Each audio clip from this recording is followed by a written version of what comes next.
Nous passons à la question numéro 7. Encore une question de finance.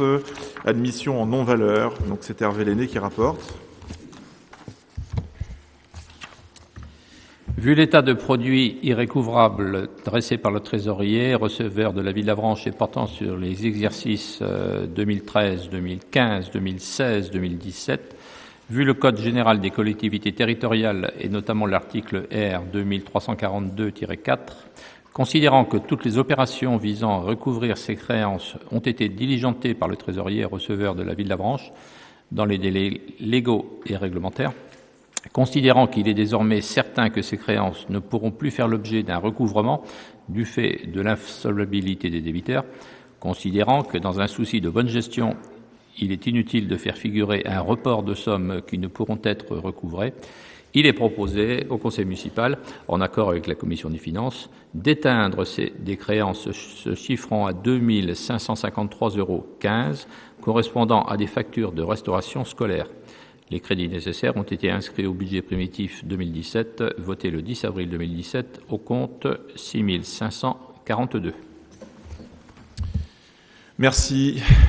Y a-t-il des questions ou des remarques ? Oui, M. Morazin. Oui, il s'agit donc de familles avranchinaises qui n'ont pas pu payer, pour des difficultés majeures, j'imagine, les frais de scolarité et de repas scolaires, si je comprends bien. Alors, elles ne sont pas forcément d'Avranches.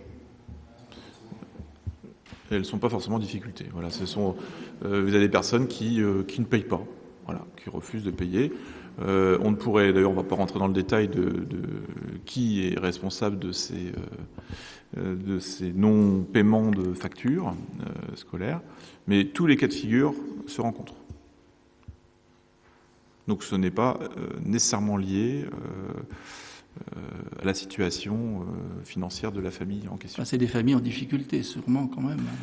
Pas nécessairement. Non, et pas parce qu'ils ne sont pas en difficulté. Elles ne sont pas nécessairement d'Avranches non plus.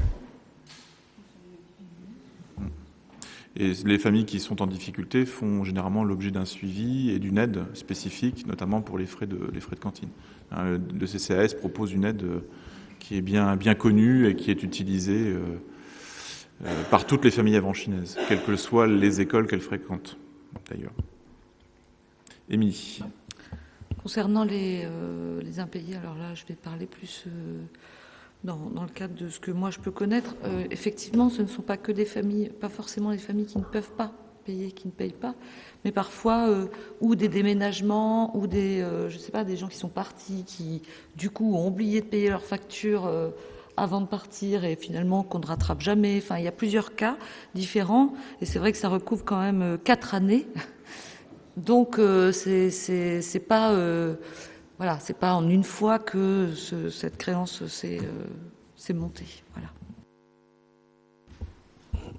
Sachant que l'admission en non-valeur ne veut pas dire que la dette s'éteint totalement. C'est-à-dire que la ville a encore les moyens de réclamer l'argent si elle obtient un moyen de retrouver les personnes. Elle peut encore solliciter les responsables de cette dette selon les moyens qui lui sembleront bons. Monsieur Lenné. Oui, effectivement. Le souci, c'est de recouvrer les créances. Souvent, les frais de justice ou autres coûtent plus cher que le capital non payé lui-même. Et effectivement, comme l'a dit très bien Mme Capel, il peut y avoir un déménagement. Comme les procédures sont relativement longues, la réclamation, il se peut qu'une famille ait déménagé. Alors c'est certain que si la famille en question réintègre la ville d'Avranches, il sera toujours possible de réclamer ces sommes-là aux personnes.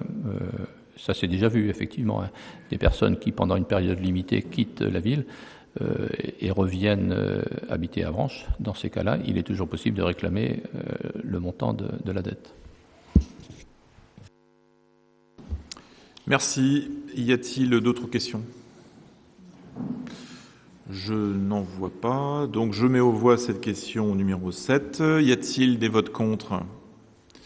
Je n'en vois pas. Des abstentions ? Il n'y en a pas non plus. Donc à l'unanimité, la question numéro 7 est adoptée.